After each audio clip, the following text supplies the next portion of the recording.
Passengers are allowed one carry-on item that can fit in the overhead compartment and also one personal item.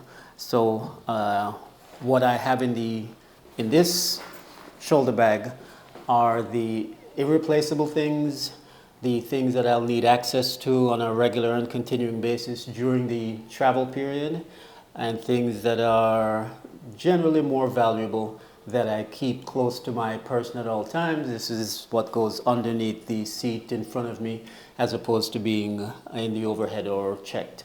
So first thing is my laptop.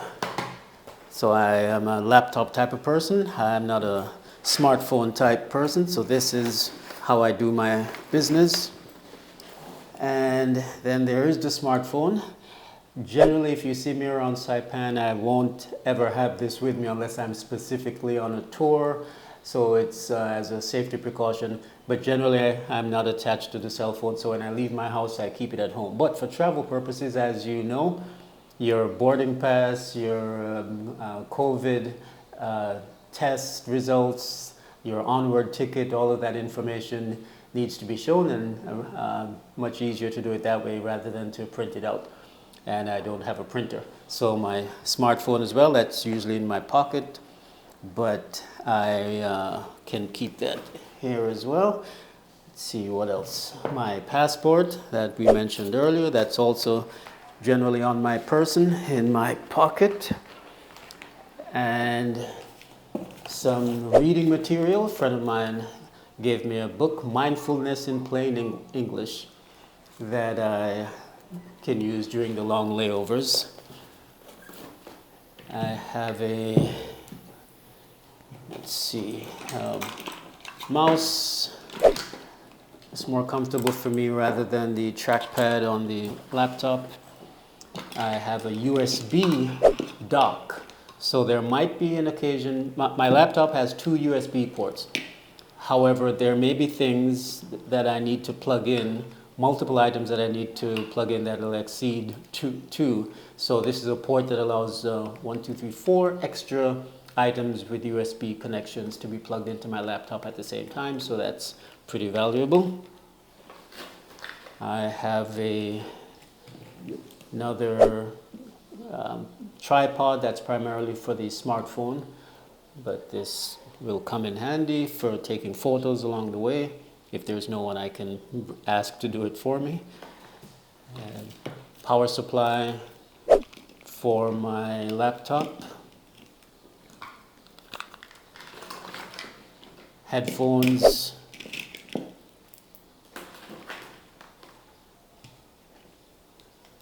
and generally I keep all the wires and plugs for all my equipment in one place. Little drawstring bag, power adapter, battery charger. The Sony camera that I have, the battery doesn't last that long, so I have 3 batteries in all, and I keep them continuously charged as much as possible. So that's there as well. I have another mini tripod for the Sony camera. I decided not to travel with the GorillaPod. Might have been convenient, but it was getting a little too bulky, and so I decided against that. And Bluetooth remote for my smartphone, and a Bluetooth remote for the Sony that I'm using right now to film this.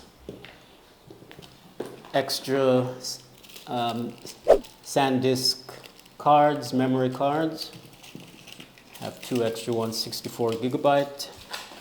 And I have, as I mentioned earlier, my throwaway socks and a mask. And now I was wearing masks way before COVID. Whenever I'm on a flight with people coughing and sneezing around me, I've been wearing my masks ever since I've started traveling. More miscellaneous cords and wires, and a filter for my Sony for when I do outdoor shots. Again, all of this is primarily stuff that I'll need to document the journey, and little items that can easily get lost if they're not all in one place. And this, just as a precaution, my green card as a Jamaican citizen, U.S. permanent resident, my green card actually expires this year. So I've started the process to renew it.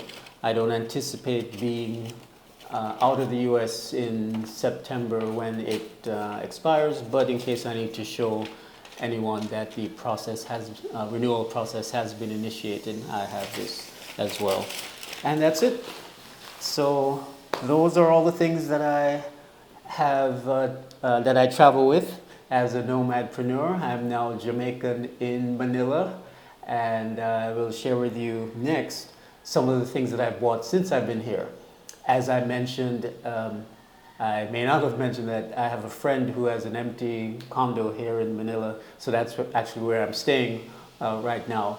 But so as a result, I've had to buy certain things to make life just a little bit more convenient, and I'll share those with you as well. And that typically happens wherever I travel. Whenever I stay in a hostel, I end up buying certain things, appliances or brooms or that sort of thing, and then end up just leaving them where I stayed.